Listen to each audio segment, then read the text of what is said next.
Pengadilan adalah tempatnya si terdakwa dan si korban mencari keadilan. Yes. Artinya haruslah wajib seorang hakim itu bersikap adil dalam jalannya persidangan. Yang dimaksud gimana sih? Kalau si terdakwa ya punya alat bukti 4, silahkan. Ya. Kalau si korban punya alat bukti 4, silahkan sajikan di fakta persidangan. Artinya sama-sama 4, sama-sama disajikan di fakta persidangan. Itu adil. Oke. Saya tidak tahu kemarin ya, karena saya di luar damping Dr. Oki. Saya tidak tahu kejadiannya bagaimana sampai ada hakim dan para jaksa meninggalkan persidangan karena katanya nih kita minta rekaman itu diputarkan. Betul, walk out tuh Mas, walk out mereka. Pertama, waktu kalau nggak salah ya, waktu pertama hakim membuka persidangan, nih kita kan sudah menyampaikan di awal,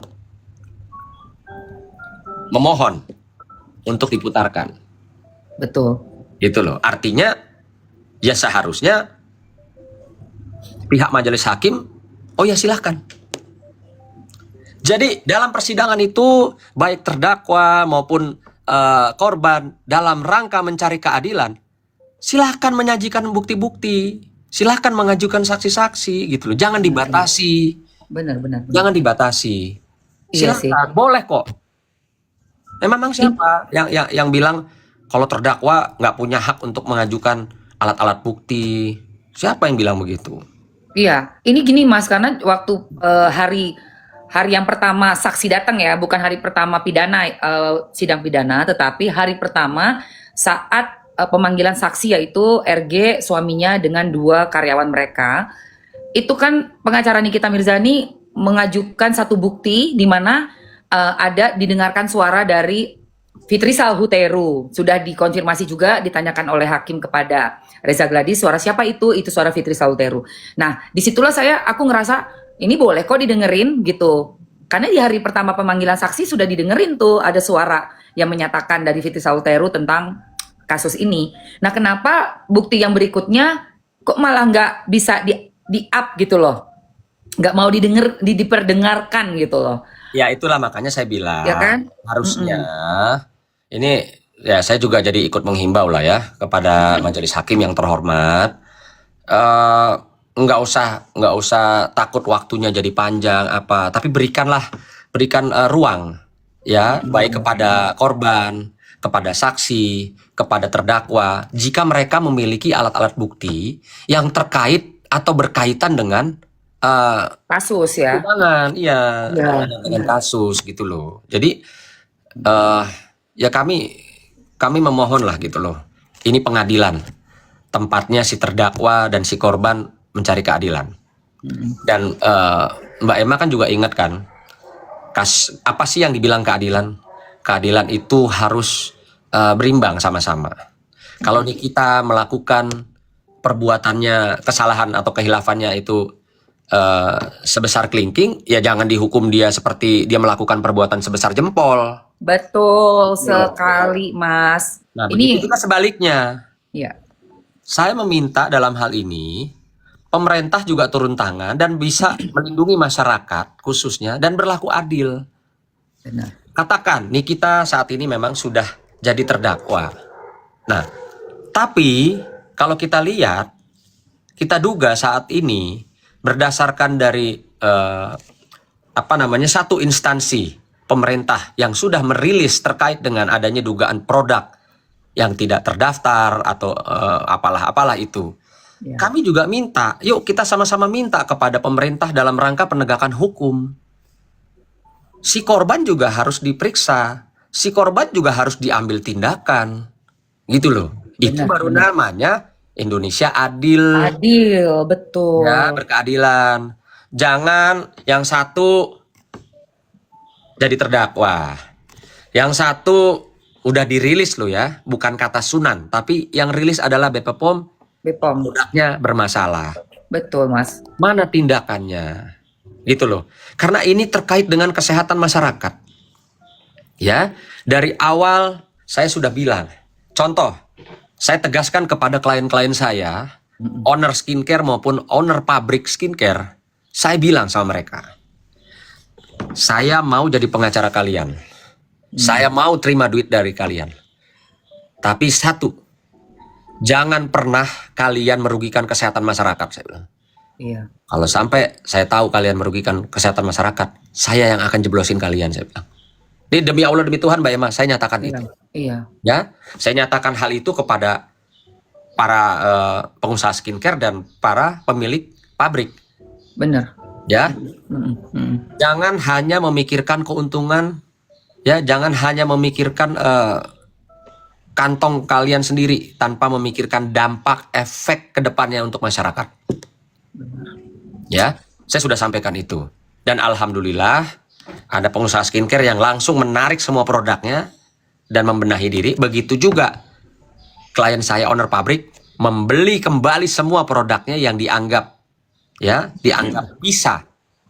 bisa berbahaya ketika digunakan oleh masyarakat, gitu loh. Nah, Iya. saya juga pernah menyampaikan, Mbak Emma, terkait skincare. Mm-mm. Kenapa sih kalau memang kalian pengusaha beritikat baik, toh dengan cara yang baik, benar dan jujur, kalian juga akan tetap kaya kok, Iya, tetap untung kok. tetap untung. Iya. Artinya gini, contoh, saya pengusaha skincare, saya mau jualan produk anti jerawat, saya mau jualan produk glowing, saya mau jualan produk sunblock misalnya ya. Nah, harusnya itu pengusaha skincare memiliki dokter yang berkompeten ya untuk membuat resep, lalu resepnya dikirim ke pabrik. Oke. Iya. Diskusilah di situ. Dipesen lah, misalnya katakan nggak usah banyak-banyak lah, 100 piece produk, ya, dibikin sama pabrik, lalu pabrik mengirim ke pengusaha skincare.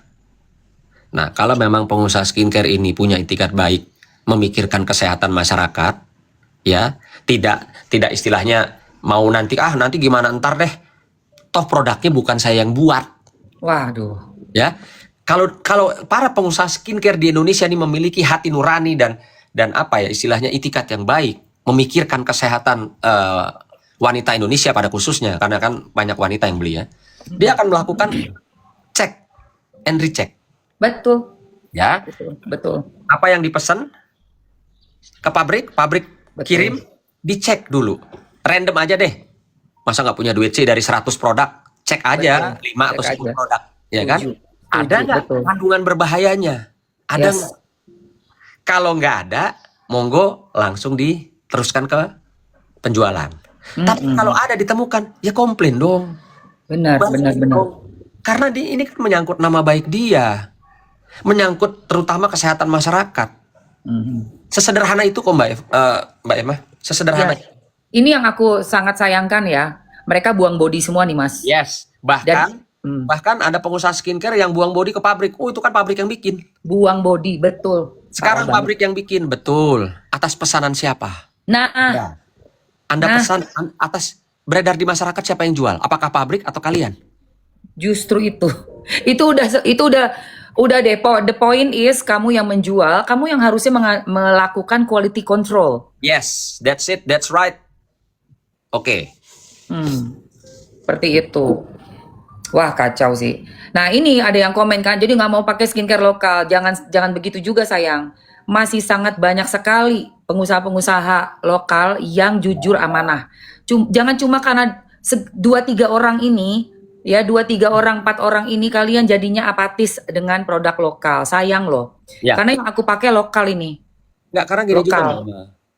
Justru ya seperti yang siapa yang diduga punyanya si korban ini kan ngambilnya dari luar negeri. Ternyata barangnya Kacau banget. jelas lah ya, nggak jelas. Itu juga Iya, banyak. iya itu juga banyak yang seperti itu. Jadi kayak apa namanya white label gitu loh, tinggal di label-labelin aja. Mulai sekarang semua harus berbenah sih, Mas.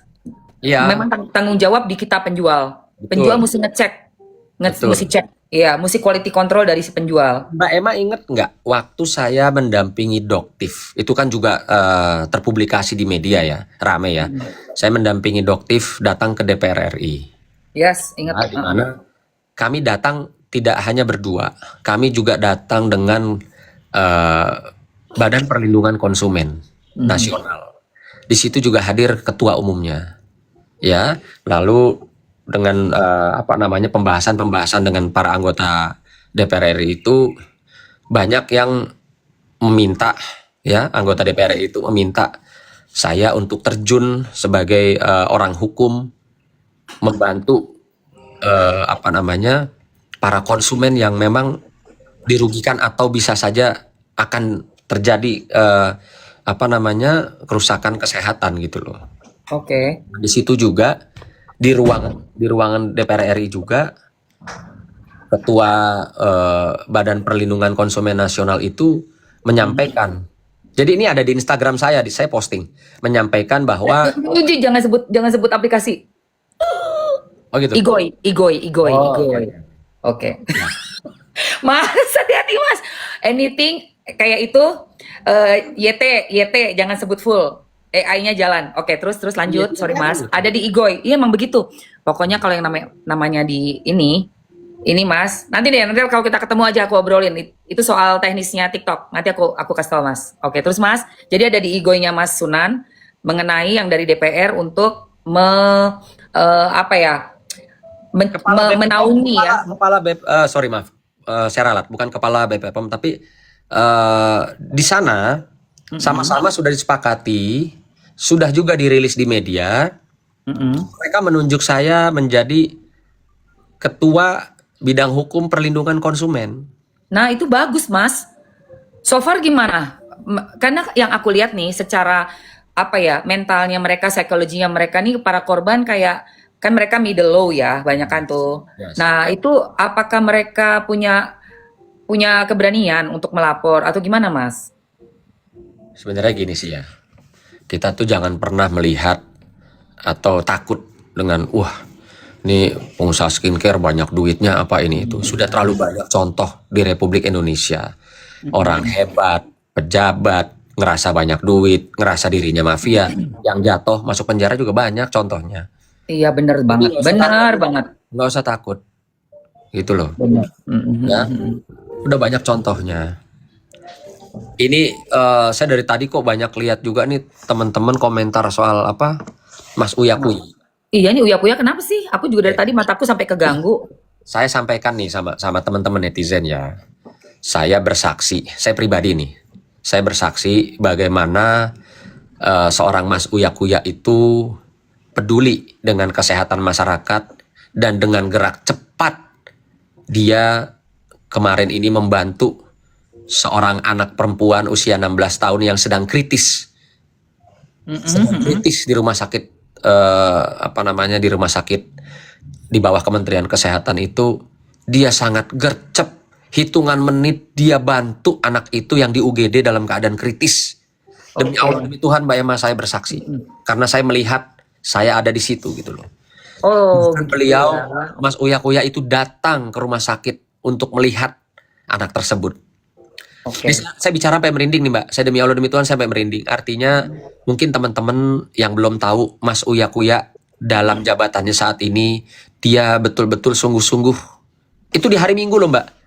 Di hari Minggu Mas Uya Kuya itu membantu seorang anak perempuan ya korban kecelakaan yang kritis di UGD rumah sakit. Dia membantu dan akhirnya semua berjalan dengan baik, dengan lancar. Saya merinding nih demi Allah demi Tuhan. Iya.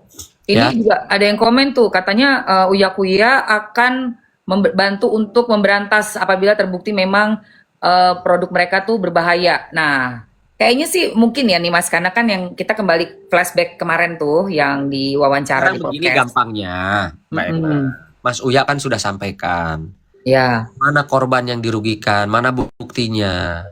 Karena Mas Uya itu juga ngerti hukum sehingga dia pasti akan melakukan sesuatu berdasarkan adanya laporan, adanya korban gitu loh. Kan dia bekerja atas dasar apa kalau ujuk-ujuk main ini itu nggak bisa. Betul sekali teman-teman. Jadi semua itu harus ada proses dan bukti-buktinya. Nggak bisa ambil tindakan sebelum memang terbukti ya. Gitu ya Mas Sunan ya. Itu ada yang ngomong tuh Uya Kuya takut digigit ular. Kok ngomongnya kayak gitu? Jangan dong. Jangan gitu. Itu orang-orang ini nih, orang-orang rusuh. Coba kita tuh sama-sama harus sabar dan melihat juga dari eh, latar belakang profesinya, terus juga nggak bisa orang sembarangan menuduh. Dalam hukum itu kan kalau belum apa-apa udah kita mungkin melakukan tindakan malah bisa berbahaya buat kita juga, begitu kan Ya, Mas? betul, betul. Itu. Betul. Ya, dan Ya, mungkin juga misalnya, dalam gimana? ya kayak saya misalnya ada, ya kayak kemarin ya, ada orang ngadu bawa bukti. Nah, baru saya bisa jalan, bisa bekerja. Oke, Gitu. betul Kalau sekali Mas. saya mau jalan mau bekerja atas dasar apa gitu.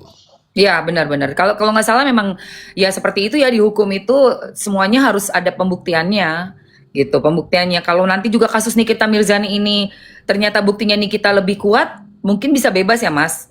Nah ini kan kita lagi apa ya, menyaksikan langsung gitu loh. Jadi gini, kalau untuk kasus Nikita, Ya, gimana Mas? saya berapa kali datang ke persidangan juga agak-agak sedikit bingung ya. Mm-mm. Mungkin jam terbang saya atau ilmu hukum saya belum belum belum nyampe kali ya. Karena saya masih bingung. Awal gembar-gembornya, hebohnya, viralnya di media itu kan ada pemerasan.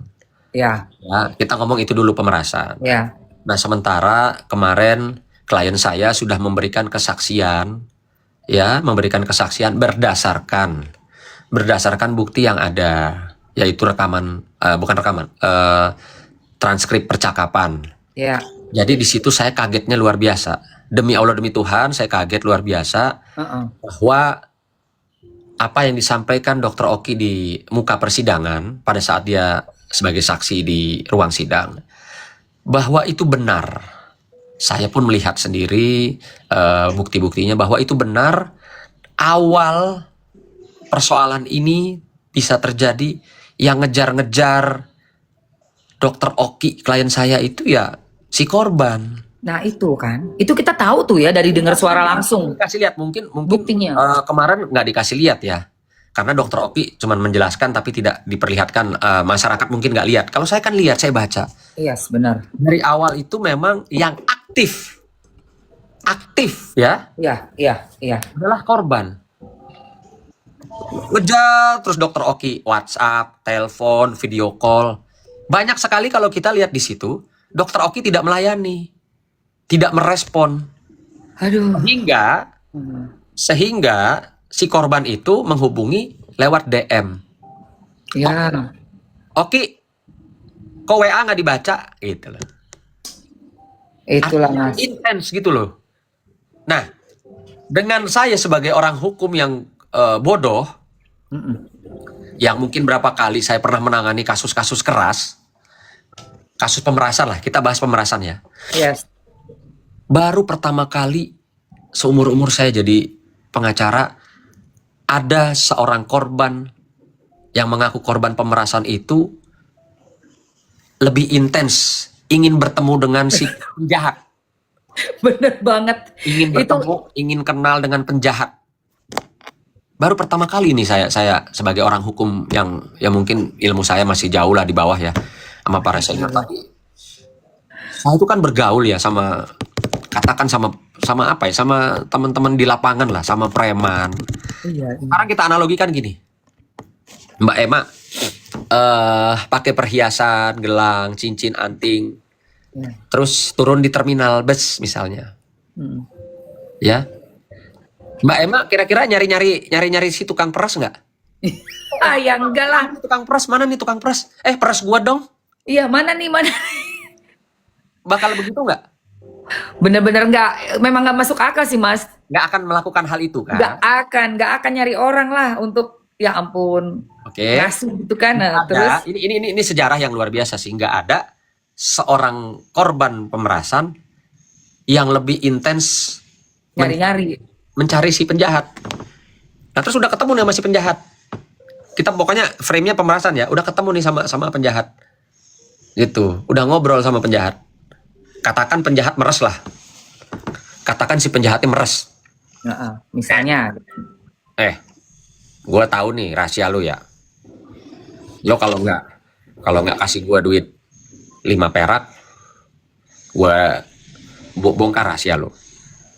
Oke? Setahu saya, kalau namanya orang meres dengan kekerasan, dengan ancaman, itu tidak mau dinego. Minta 5 ya lo kasih 5, kalau enggak awas. Bener. Setahu saya, ini ilmu hukum gobloknya saya. Gak mau. Apalagi kan dia punya kartu, misalnya nih, si pemeras, si penjahat punya kartu. Betul. Masuk tuh, ini. masuk tuh. Nggak mau dinego, nggak mau dicicil gitu loh. Betul. Ya. Betul sekali. Untuk si korban, kalau dia tidak ada sesuatu yang harus dia panik, ngapain keluar duit? Benar. Ini saya bercerita, saya contohin sebentar ya. Apa yang saya alami, Mbak. Saya pernah jadi korban pemerasan. Ya. Waktu itu saya dampingin zaman itu, saya dampingin almarhum Julia Perez sama lagi dampingin Mbak Emma Waroka pada saat itu. Iya. Bersamaan tuh waktunya ya. Iya, kita bersamaan waktunya. Buat pengacaranya DRG mudah-mudahan nonton nih ya. Jadi 2010 seorang advokat yang kamu nggak kenal ini, Sunan Kalijaga itu siapa? Sunan Kalijaga di 2010 sudah warawiri di televisi mendampingi 2 artis terkenal. Satu, almarhum Julia Perez yang sedang berseteru dengan kawan saya juga, Mbak Dewi Persik. DP, bener. Dan kasusnya Mbak Emma Waroka yang dituduh melakukan pengeroyokan. Pengeroyokan, betul ya. Warawiri di televisi tuh. Ya, karena saya megang 2 artis top dalam waktu yang bersamaan. Bener. Oke. Ini fakta, bisa di-search di Google. Makanya lagi-lagi itu pengikutnya sebelah mbok ya dimodalin unlimited wifi gitu, atau jangan pulsa kuota yang 5.000, nggak bakal nyampe. Nggak nyampe dia. Nyampe. Nah, di tahun yang sama Mbak, ada LSM terbesar. Oke. Yang memframing saya, menjebak saya, bahkan mengancam saya untuk melaporkan ke polisi. Oke. Ya, untuk sesuatu yang saya tidak lakukan, Mbak. Itu. Untuk sesuatu yang saya tidak lakukan. Sekjennya waktu itu nyamperin saya. Wah. Ini Mas Sunan mau kita laporin nih. Gini. Daripada kita laporin, Mas Sunan kan lagi naik daun nih, lagi dampingin 2 artis top. Almarhum Julia Perez sama Emma Waroka, zaman itu lagi hot-hotnya ya kan? Bukan lagi. Nah, dia ancam saya. Sekjennya tuh ngancam saya. Kalau ini kita laporkan, kita blow up di media, Mas Sunan selesai. Loh, saya cuma bilang begini, Pak Sekjen, mohon maaf. Kesalahan apa yang saya lakukan? Coba buktikan. Karena saya merasa tidak melakukan kesalahan, tidak melakukan pelanggaran apapun, sehingga harus diancam-ancam begitu. Ya udahlah Mas Sunan, nggak usah rame lah. Udah damai aja tuh sama orang kita. Kasih aja 500 juta, selesai, nggak perlu rame. Saya bilang maaf Pak Sekjen, saya bilang. Ya, saya hormati Anda sebagai Sekjen. Tapi kalau saya mau diperas, mau dimintain uang 500 juta, which is itu nggak besar pada saat itu buat saya. Ya, saya nggak mau. Betul. Ya, benar Mas. Artinya gini, kalau ada korban yang diancam, mau dibongkar aibnya, kalau dia tidak salah, dia akan bilang, silakan, nanti gue tinggal laporin lu. Itu benar banget, logika masuk. Nah, jadi jangan cerita kasus pemerasan karena saya pernah ngalamin. Iya, saya Mas. mau diperas 500 juta. Benar sekali. 500 juta. Iya. Saya bicara ini ada faktanya, ada buktinya, ada kejadiannya. Ada. Saksinya juga banyak. Tapi karena saya tidak melakukan kesalahan apapun, tidak ada aib atau tidak ada suatu apapun yang harus saya tutupi, saya nggak mau keluar duit 1 rupiah pun. Saya fight akhirnya di kepolisian. Itu yang benar kalau memang tidak ada apa-apa. Yes.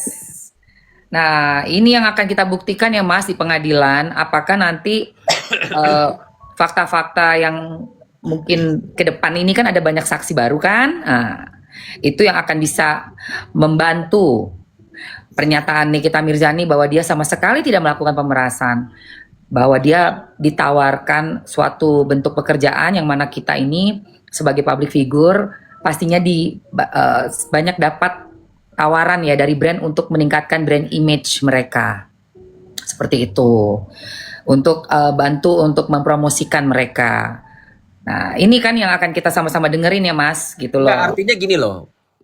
Kalau saya jadi penasihat hukumnya si korban, Mhm. ya saya pasti akan support, akan nasihati korban, nggak usah takut sama Nikita.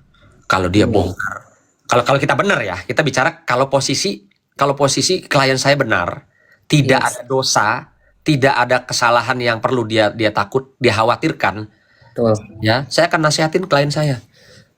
Ngapain keluar duit banyak-banyak sampai miliaran? Biarin aja, kita nggak salah, kita nggak produk kita tidak bermasalah, biarin aja dia keluar, baru kita laporin. Betul. Itu sebenarnya sih itu sih yang logis ya. Bukan logis, ya ini Udah logika hukum. bener-bener, iya logika hukumnya seperti itu logis banget. Harusnya seperti itu, bukan seperti apa yang sekarang sedang terjadi. Nah, iya dong, sekarang begini ya, Iya kan? seperti di awal saya sudah sampaikan Mm-mm. bahwa alat bukti rekam-rekam itu, Mm-mm. ya, yang diajukan dan dijadikan barang bukti. Pertanyaan saya gini, siapa orang yang merekam? Kapasitasnya apa? Ya. Apakah dia institusi, badan itu apa namanya, negara, Betul. KPK, kejaksaan, kepolisian? Ingat, belajar dulu, klik dulu di Google bahwa ada undang-undang yang mengatur barang siapa yang merekam-rekam seseorang tanpa izin, tanpa hak, dan sampai tersebar luas, itu ada pidananya. Ada pidananya, betul Mas, bener banget. Yang dimana kan kemarin sudah diakui sama seseorang yang bersaksi di pengadilan bahwa dia mengakui dia yang merekam, ya kan? Nah, tapi bodohnya orang-orang bodoh yang tidak mengerti hukum, dia bilang ya kalau nggak direkam nggak ada bukti dong, gitu kan? Sekarang begini, percakapan kita nih, Mbak Emma nih, saya tahu lah, saya yakin pasti ada yang merekam saat ini, nggak apa-apa, ya. Tapi kalau tidak kita izinkan, itu akan jadi persoalan hukum, Mbak. Yes. Kayak saya bicara sama Mbak Emma, baik per telepon atau WhatsApp atau Yes. video call. Oke. Kalau saya dengan itikat baik, tidak ada maksud tertentu, saya akan ngomong, Mbak Emma, ini percakapan aku rekam ya, biar kita nggak lupa, kita saling ingat. Terus Mbak Emma bilang, oh ya dah, Oke. monggo Mbak. Itu boleh ya? Oke, itu fine. Oh, I Itu see. nggak ada masalah. Dan ketika nanti jadi persoalan hukum, tetap saja sah. Kenapa sah? Kedua belah pihak sudah tahu direkam, Oke. kedua belah pihak sudah saling sepakat. Mhm. Jadi kalaupun di kemudian hari jadi alat bukti dalam satu peristiwa, kasus, itu sah. Oke. Dua-duanya sadar, dua-duanya sepakat Sepakat. adanya rekaman. Nah, itu ilmu ya guys, ilmu Aduh. guys. Ini kemana sih pengacaranya tuh? Benar, gila ya. Wow, ini berarti sudah ada satu pelanggaran lagi ya sebenarnya karena dari pihaknya Mail yang direkam atau Dokter Oki Ya, atau klien siapapun ya. Ya, itu Tanpa tidak izin. ada tanpa izin. Tanpa izin. Kecuali si orang yang kemarin bersaksi di pengadilan, ya, merekam percakapan dengan klien saya itu sudah izin. Oke. Itu berbeda. Dokter Oki, ini percakapan saya rekam ya, biar buat sama-sama kita saling ingat kalau ada yang lupa. Oh oke, boleh, silahkan. Itu sah. Tapi Ya kalau Allah. seseorang tidak tahu dirinya sedang direkam, ya, atau tanpa izin, sampai beredar luas, Tahu sih. ya baca sendiri deh. Itu Yes. kuotanya 5.000 ditambahin lah 5.000 lagi buat baca tuh undang-undangnya.